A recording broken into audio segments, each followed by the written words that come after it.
Hello दोस्तों। आज हम हिंदी व्याकरण की सीरीज स्टार्ट कर रहे हैं। दोस्तों, हम लोग हिंदी व्याकरण में सर्वप्रथम वर्णमाला के बारे में पढ़ेंगे। दोस्तों, वर्णमाला क्या होता है? दोस्तों, हम सभी लोग जानते हैं कि वर्णमाला वर्णों की समूह को कहते हैं। वर्णमाला में स्वरों की संख्या दोस्तों 11 और व्यंजन की संख्या 41। कुल मिला के जो वर्णमाला की संख्या है दोस्तों वो 52 होती है। दोस्तों, स्वर को कैसे हम पहचानेंगे कि ये स्वर है? तो आइए इसके परिभाषा को देखते हैं। दोस्तों, जिन ध्वनियों के उच्चारण में हवा बिना किसी रुकावट के निकलती है उसे हम स्वर कहते हैं। क्या बोलते हैं दोस्तों, जिन वर्णों के उच्चारण में हवा बिना किसी रुकावट के निकलती है उन्हें हम स्वर कहते हैं। आइए एग्जांपल देखते हैं दोस्तों। अ का उच्चारण करने में दोस्तों जो हवा है वो बिना किसी रुकावट के निकल रही है। इस प्रकार जो अ है यह एक स्वर है। आ का भी उच्चारण करते समय दोस्तों हवा बिना किसी रुकावट के निकल रही है।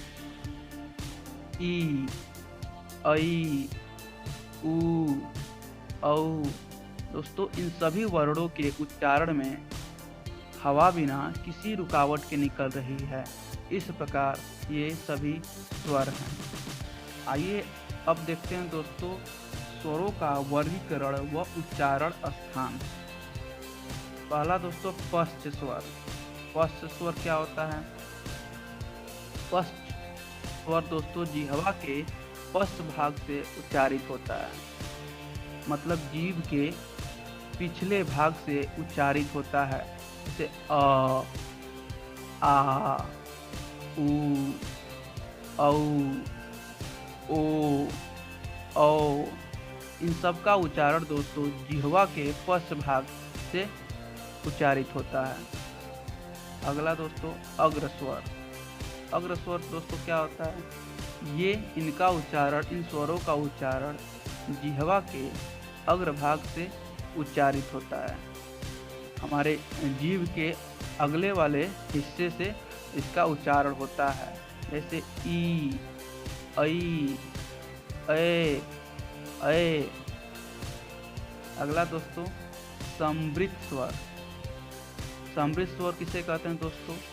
जिन स्वरों के उच्चारण में ओष्ठ गोलाकार जिन स्वरों के उच्चारण में दोस्तों हम लोग का ओठ गोलाकार रूप धारण कर ले उन वर्णों को हम समवृत स्वर कहेंगे।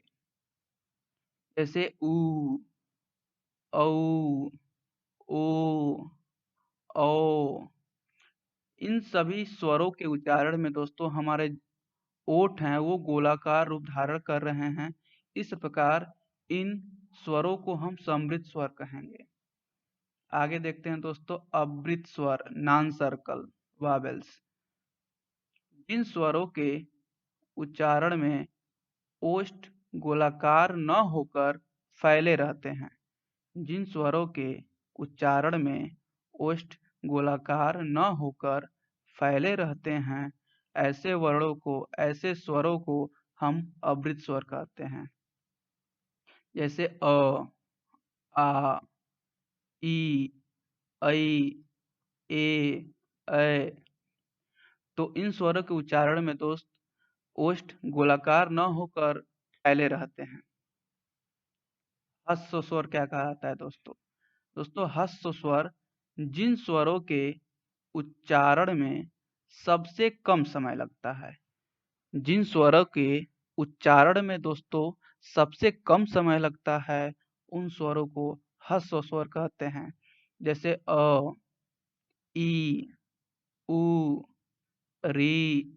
मतलब ये बिना मात्राएं वाले स्वर हैं।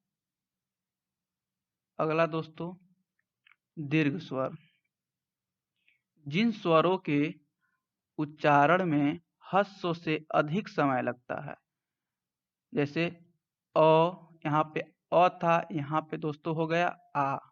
तो हस्व से अधिक समय लग रहा है। इसके उच्चारण में दीर्घ स्वर के उच्चारण में हस्व स्वर से अधिक समय लग रहा है, इसलिए हम इसको दीर्घ स्वर बोलेंगे। अ, यहाँ पे है आ, ई, ऐ, उ, औ, ए, ऐ, ओ, औ।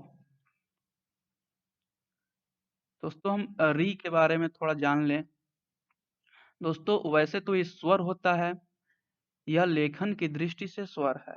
जो ऋषि री है वो लेखन की दृष्टि से स्वर है, क्योंकि अन्य स्वरों की भांति इसका भी मात्रा चिन्ह री है, परंतु उच्चारण की दृष्टि से व्यंजन है, क्योंकि इसका उच्चारण री के समान होता है।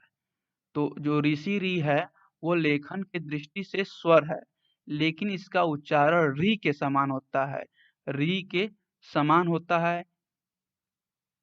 अगला दोस्तों हम देखते हैं अनुस्वार। अनुस्वार क्या होता है दोस्तों?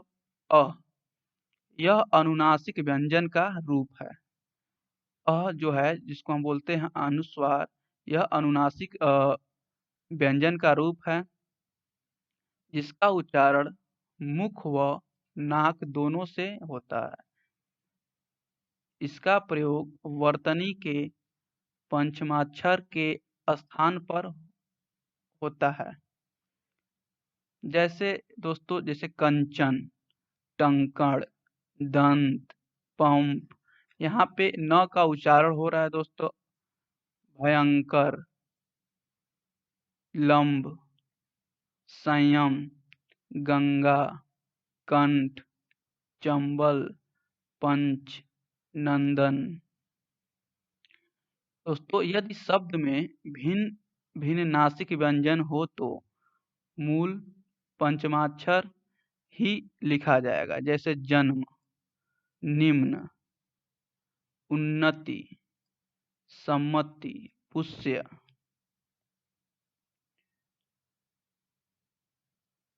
दोस्तों विसर्ग, विसर्ग क्या होता है? दोस्तों इसका उच्चारण ह के समान होता है। जैसे अतः, प्रातः, प्रायः, दुख। मतलब इसका उच्चारण ह के समान होता है। अतः ह का उच्चारण यहाँ हो रहा है, इसलिए इसको हम विसर्ग बोलेंगे। दोस्तों हम आपको अगले पार्ट में व्यंजन के बारे में बताएंगे।